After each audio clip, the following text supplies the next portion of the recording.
2005 through 2010 Chrysler or Dodge 3.5 liter engine EGR replacement. I'm Brian Nestor from How To Automotive. I'm going to walk you step by step through the process of changing out the EGR valve.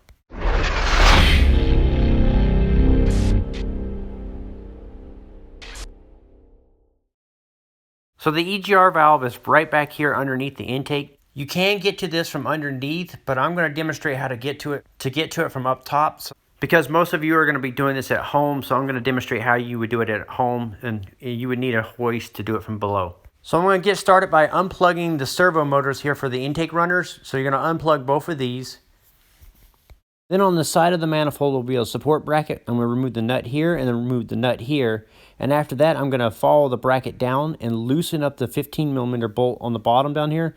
This one I used an open end wrench. The one towards the back of the intake, I used a ratcheting wrench.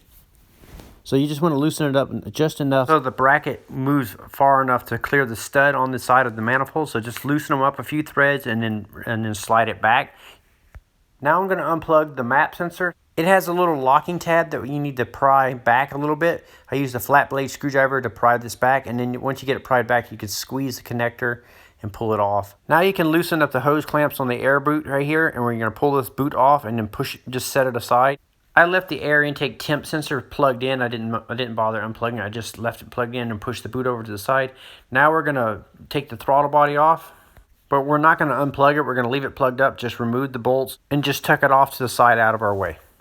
So you can go ahead and remove the two 10mm bolts on the left and the two 10mm nuts on the side with the bracket, and then follow the bracket down, and there's going to be two 15mm bolts down here. We're going to loosen them up just like we did the other brackets on the other side. You can use a regular ratchet, or what I'm using is my 15mm mountain ratcheting wrenches here. These are about 18 inches long, makes quick work of jobs like this. Now that you got the top bolts off the mounting bracket and then the bottom one's loose, you can just push it out of the way like this. Now you can get to the 10mm bolts behind it and take those off. Now you can lower the throttle body down and take off the gasket here and kind of keep it all in one place. Now there's three hoses here that we need to pull off. So two of them are vacuum hoses and one of them are for the PCV vent. So you're going to pull these hoses all off. There's a EGR pipe in the back going into the manifold. I'll show you how to deal with that in just a second. For right now, we're going to remove the bolts holding the top plenum here down. So I'm using a Milwaukee M12 1/4-inch impact driver, and I have a 10mm socket on it. Having tools like this makes jobs like this really easy. I will link it up in the description of the video along with the parts. So after loosening up all the bolts don't come out of the manifold, they're kind of built into it. But you do want to slide them up right like this. This will help you get the manifold out of the car. So now we're going to start lifting the nose of the manifold up and pulling it towards the outside of the car. And then this little pipe back here for the EGR, you're going to kind of pull it and slide it out. You can use your hands here to kind of help push it out. And then also there's going to be a dipstick going for the transmission going through here. You need to pop it out of its little bracket back there in the back. So now that you got the pipe pushed out, now you can just lift the manifold up and kind of just wiggle it. And just you have to tilt it at a few different little angles and it'll pop out.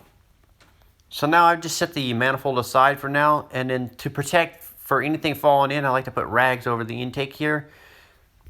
Now you can take this hose here, it goes to the PCV. You can go ahead and take this off. It makes it a little easier to get to the EGR valve and unplug it and see back there. So go ahead and pop that hose off and set it aside for now. Now we can unplug the electrical connector. You have to slide that little safety tab back and then squeeze the connector and pull it off. I wanted to share with you the parts numbers that we're going to be using and open the box up. So I will link up all these parts in the description of the video. For right now, I'm going to open the box up for the EGR valve, and I'm going to use the EGR valve as a reference to figure out where all the bolts and stuff are located. So once you get the electrical connector unplugged, we're going to take the new EGR valve here and kind of look at it, and you can see how the bolts come in, what angle they come in, and also to determine what we're going to deal with this pipe back here connected to the EGR valve. I decided to leave the pipe connected to it while we remove it. So with a flashlight, if you look down here on the side of the manifold, you can look down there and you can see where the bolts are. I'm using a 3/8 drive deep socket with a little extension to get back here to crack these two bolts loose and free. So once you get these bolts unbolted, now you can just kind of wiggle and fish the EGR valve out with the tube and everything connected to it. Just pull it upwards and out. Now that we got the EGR valve out, I'm going to remove the pipe. So I'm going to take it over to my service cart here and use my little impact driver here to remove the two 8mm bolts here holding it down.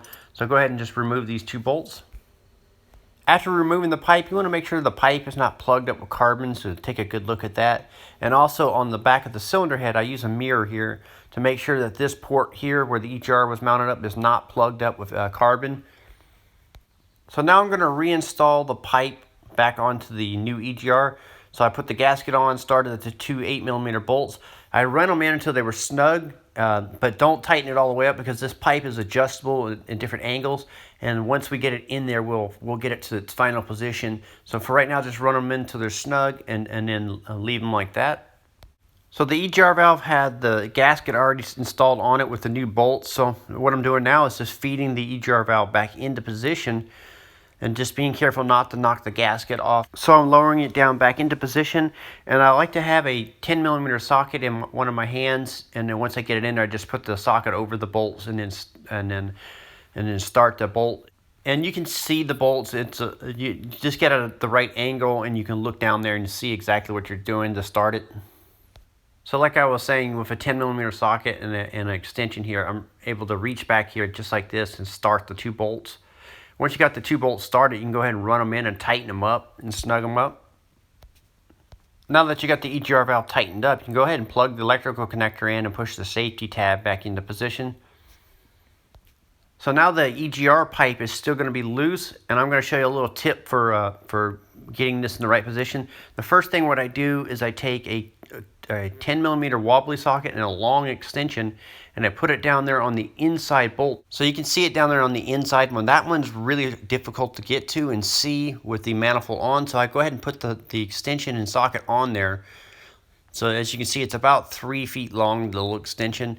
And then I go ahead and put that on there and just leave it there. And then once I put the intake manifold on, it's already in place. And then I can tighten it up once I get that pipe in the desired location. So I just leave it sitting there. And then now I'm going to go ahead and remove all the rags there. And make sure that nothing fell down in the ports here. And then clean up the ports. And then I'm going to change out the gaskets on the manifold here. They're just you just pick them out and you just press the new ones into position. After that, we're going to go ahead and put the manifold back into position. So we have the EGR tube back there pushed back as far as we can get it.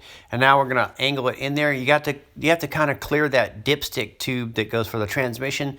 That's the hardest part, to get it to fish through the hole on the back of the intake manifold.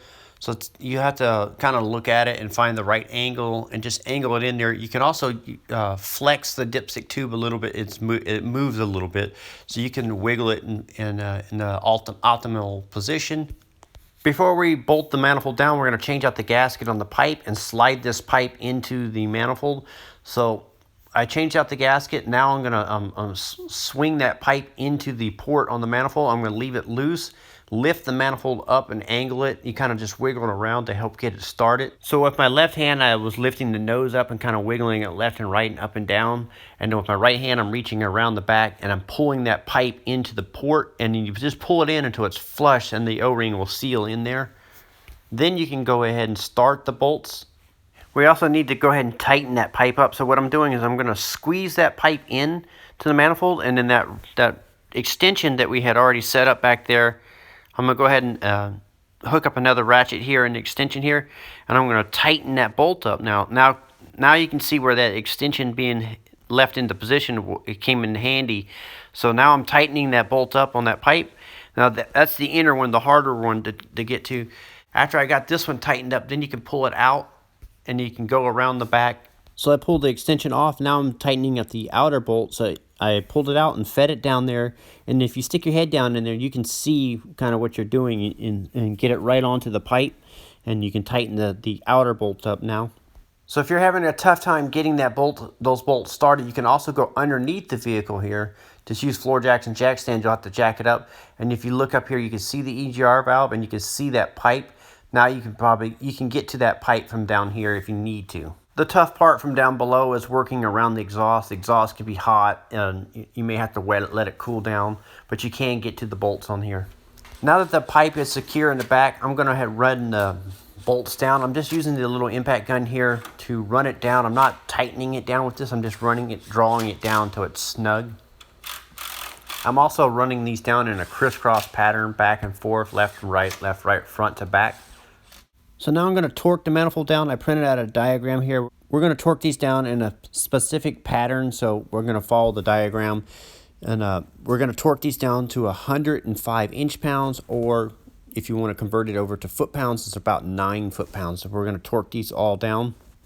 So here's a closer look at the patterns that we're going to do. So you're going to torque them down in these patterns like this, going left, right, front to back.